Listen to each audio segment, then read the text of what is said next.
네, 오늘 처음으로 말씀드릴 건 비상식의 시대에 대해서 말씀드리려고 해요. 뭐가 비상식의 시대냐라고 하면, 네, 최근에 주식시장이나 위험자산 시장의 어떤 강세, 그리고 금리에 대한 얘기들, 그리고 환율에 대한 얘기들, 이런 얘기들이 워낙에 많으니까, 그래서 이런 부분들에 대한 비상식 승리의 시대, 부제로는 상식의 패배입니다. 상식이 지는 시대가 왔다라는 얘기입니다. 일단 첫 번째, 상식적으로 생각해서 보면 이익이 발생되고 밸류에이션이 우수한 기업에 투자하는 게 상식적으로 주식시장에 통용되는 커먼센스였죠. 이익이 발생되고 밸류에이션이 우수한 기업에 투자하자. 이른바 밸류에이션이라 하면 정량적 지표들이죠. 예를 들어서 기존의 PER이나 PBR이나 PSR까지는 사용했었죠. 그리고 EV, EBITDA 이런 주식시장에서 사용하는 어떠한 지표들, 정량적인 지표들을 가지고 우량한 기업을 발굴해서 장기간 투자하면 좋은 투자 수익을 올릴 수 있다. 이게 상식이었습니다. 근데 비상식은 무엇일까요? 이익이 없습니다, 일단. 이익이 없고 유형자산도 없어요. 다만 뭐가 있냐면 엄청난 꿈과 미래에 대한 장밋빛 전망만 있습니다. 그리고 실제로 그게 실현 가능성이 있는지 여부도 크게 중요하지 않은 것 같아요. 그게 실현 달성될 때까지의 시간 또는 시기, 그게 언제일지에 대한 고민도 사실 크지 않습니다. 어쨌든 이익은 없고 유형자산도 없지만 엄청난 꿈과 미래에 대한 장밋빛 전망이 가득한 기업에 투자하자. 이건 사실 그동안 4, 50년간 지배했던 투자 세계에서 비상식적 영역이라고 생각되는 분야였습니다. 그래서 왼쪽에는 상식, 오른쪽엔 비상식인데요. 과연 누가 이겼을까요? 최근 10년간의 상승을 보면 비상식이 승리하고 있다는 얘기입니다. 그 예를 들어보니 미국 전문 서비스 업종 IPO 이후 수익률인데 이건 제가 도표로 하나 가져온 단편적인 예입니다. 대표적인 미국의 서비스 업종이에요. 대부분 아까 말씀드린 것처럼 유형 자산을 가지고 있지 않고 어마어마한 꿈을 쫓으면서 PER이나 PBR이 높은 대표적 기업들이죠. 근데 여기 전체적으로 보시면 IPO 이후 수익률이나 2019년 수익률만 한번 보시면 어마무시한 수익률을 올리고 있습니다. 대표적으로 우리가 알고 있는 회사들이 많죠. 오토데스크도 있고 워크데이도 있고 PTC도 있고 트레이드데스크도 있고 이런 회사들의 지난 수익률이 엄청나게 높죠. 2019년 한 해만 해도 수익률이 200%에 가까울 정도로 높으니까요. 그래서 아까 말씀드린 것처럼 상식, 정량적 회계적 지표를 통해서 기업이 분석되고 유형자산을 가지고 있고 장기간 오래 투자해서 투자의 이익을 거둔다라는 상식이 작동하지 않고 비상식적인 유형의 자산을 가지고 있지 않으며 서비스업에 종사하더라도 꿈과 희망을 가지고 미래를 얘기하면 시가총액, 그러니까 꿈이 커지는 이런 현상들이 지속되고 있습니다. 또 상식과 비상식 한번 볼까요?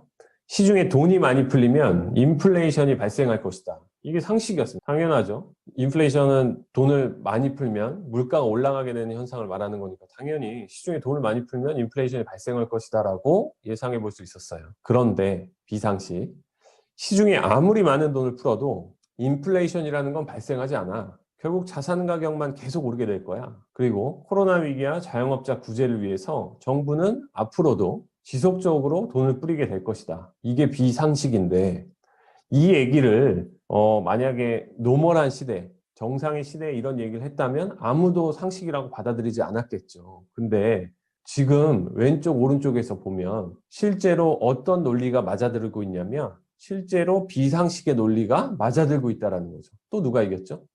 오른쪽이 이겼습니다. 시중에 아무리 많은 돈을 풀어도 실제로 인플레이션이라는 게 발생하고 있지 않고 정말 자산 가격들만 오르고 있습니다. 그리고 앞으로 정부는 지속적으로 돈을 뿌릴 거라는 전망과 함께 위험자산의 가격이 엄청나게 상승하고 있고요. 이 표는 그 전에 우리 스터디하면서도 많이 보여드렸었지만 여러분도 추세로 한번 봐보세요. 53년부터 미국 소비자 물가를 지속적으로 팔로우한 건데 보시면 50년대부터 80년대 초반까지만 하더라도 전체적으로 물가라는 거는 약간 부침이 있긴 했지만 우상향하는 그림을 보여줍니다. 그렇죠? 오른쪽으로 이렇게 상승하는 듯한 형국을 보여주죠. 반면에 83년, 80년대 대침체 이후에 미국 소비자 물가 수준을 보면 한번 급격한 하락을 맞이한 이후 80년대 수준의 물가 수준으로는 올라가지 않고 있다는 거죠. 전년 대비해서 물가 상승률이 나오고 있지 않다는 거죠. 더 황당한 건 2009년, 2008년 금융위기 이후에 소비자 물가 상승률은 거의 바닥권에 머무를 정도로 우하향 추세로 진입했다는 얘기입니다. 그러니까 앞서 본 것처럼 비상식은 아무리 돈을 풀어도 물가는 상승하지 않을 것이다 라는 논리가 90년대 중반부터 시작해서 지금까지를 주류의 생각으로 이어지고 있다는 겁니다. 정말로 90년대 후반부터 2020년대까지 이르러서 계속 아주 완만한 수준의 소비자 물가가 이어지고 있다는 얘기입니다. 네, 글로벌 재정 적자는 역대 최고 수준입니다. 아시는 것처럼 코로나19는 거의 2차 세계대전에 필적할 만큼의 돈을 전 세계 정부가 시중에 공급하게끔 만들었고요. 이거는 2008년 금융위기 이후 그래프지만 보시면 요 지난 그래프가 미국의 재정 적자, 그 다음에 파란색의 이 흐릿한 표시가 유럽, 그다음 나머지, 그다음 이머징 보면 전 세계적으로 재정 적자는 2008년 금융위기를 제외하고는 2008년 금융위기 때보다도 더 많이 역대 최고 수준으로 재정 적자는 확대되고 있습니다. 또 상식, 네, 열심히 일하고 아끼고 저축하여 부를 축적하다 보면 좋은 기회가 생긴다라는 게 당연히 20, 30년을 지배해온 상식적인 생각들이겠죠? 비상식. 최대한 많은 빚을 내서 위험자산에 투자하지 않으면 벼락거지 신세를 못 벗어난다. 이것도 최근에 누가 이기고 있죠? 네, 비상식이 승리하고 있습니다. 최근 들어서 굉장히 많은 분들이 영끌을 하는 현상도 마찬가지라고 생각하지만 열심히 일해서 한마디로 근로소득을 통한 부의 축적이 점점 힘들어지고 사다리의 이동이 어려워지고 있다라는 얘기들이 지금 후행적으로 나오고 있죠. 그래서 너나 할 거 없이 빨리 위험자산에 투자하는 것만이 살 길이다 라는 얘기들을 하고 있습니다.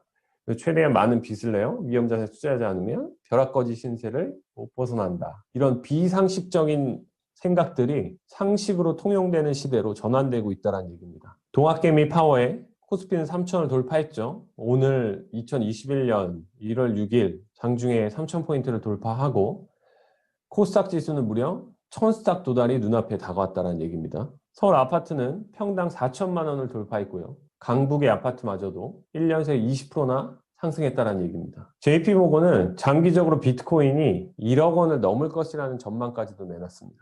그때 말씀드린 것처럼 주식, 부동산, 비트코인 안 오르는 위험자산이 없다라고 얘기할 정도로 모든 위험자산들이 상승하고 있습니다. 그럼 이런 상황에서 아까 말씀드린 것처럼 근로소득을 통한 부의 축적, 그러니까 돈을 모으고 돈을 아끼고 해서 뭔가의 기회가 오고 그리고 계층 이동이 되고 이런 시대가 아니라 너보다 남들보다 빨리 돈을 빌려서 위험자산에 내 포지션을 늘리지 않으면 벼락거지 신세를 못 벗어난다라는 압박감들이 사회에 존재하고 있죠. 15년 이후 연도별 은행대출 증가의 추이입니다. 15, 16, 17, 18, 19, 20년도를 보시면 15년도에 44조 수준이던 가계대출의 증가액이 16년도에 53조, 17년도에는 오히려 줄었습니다. 36조로. 그러더니 18년도 60조, 19년도 60조, 2020년도 93조, 기업대출은 113조. 합계로 하면 20년 11월까지 누적만으로도 이미 사상 최대치를 그리고 연평균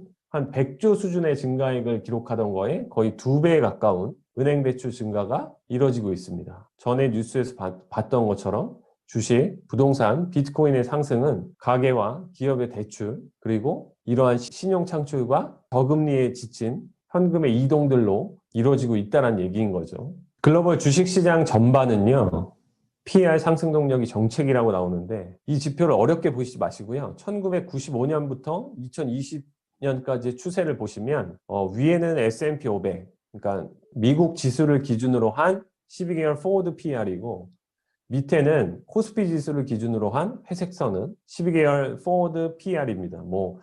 이 집 보면 2005년도쯤에 녹색, 그쵸? 네. 왼쪽으로 가보면 S&P 500 12개월 포워드 PR이 15배 수준에서 그 옆으로 2000년 초반을 제외하고는 계속 비슷한 수준에 있었습니다. 15라는 기준을 쭉 거보면 이 아래로 폭이 크지 않았다는 얘기예요.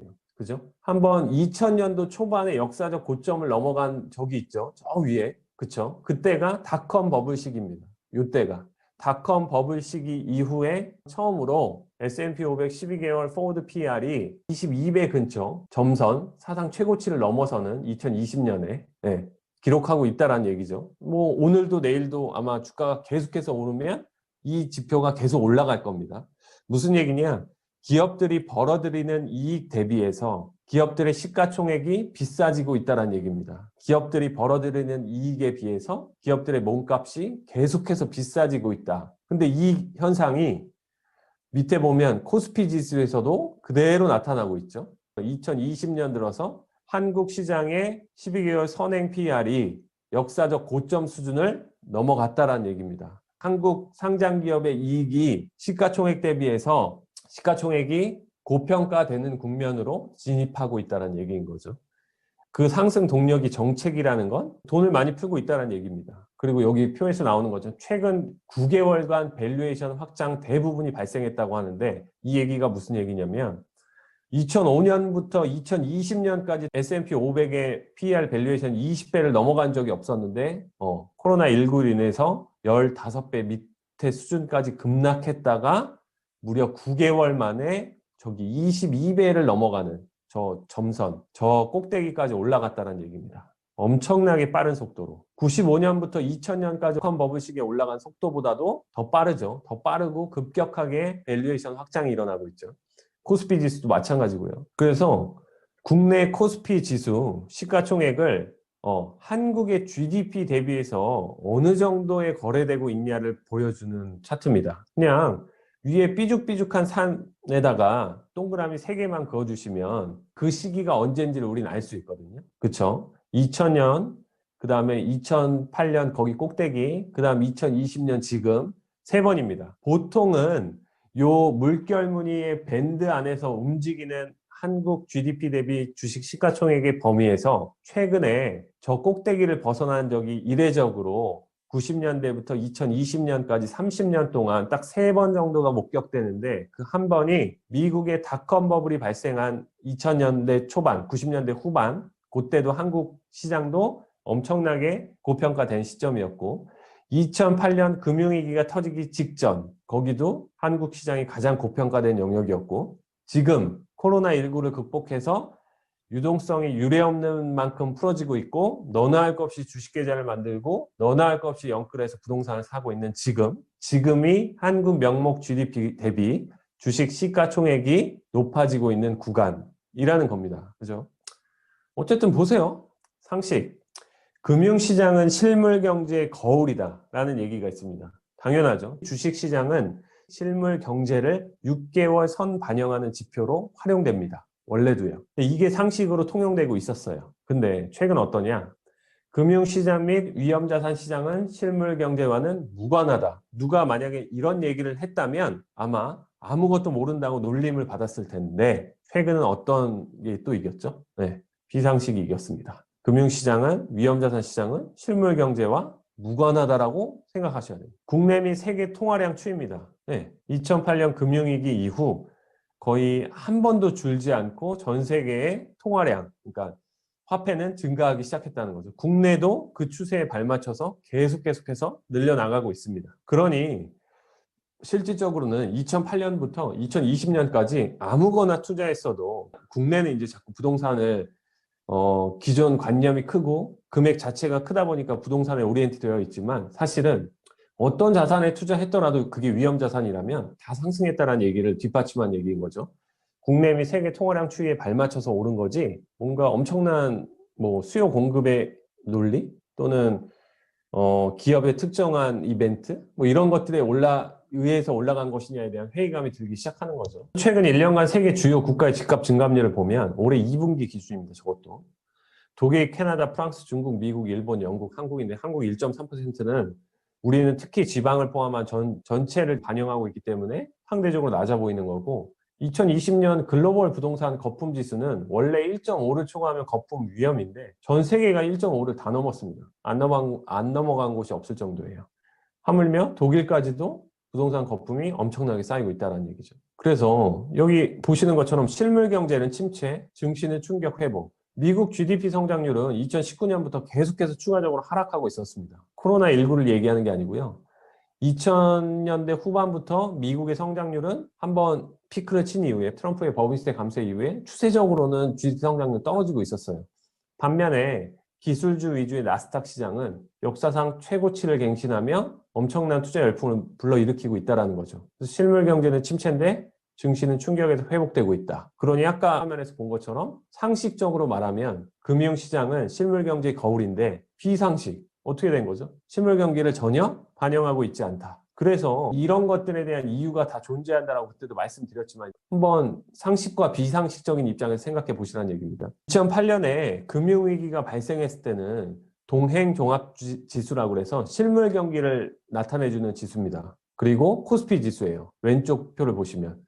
코스피 지수와 동행종합지수가 유사하게 궤적을 그리면서 올라가죠. 경기 회복과 경기 충격이 비슷하게 반영된다는 얘기입니다.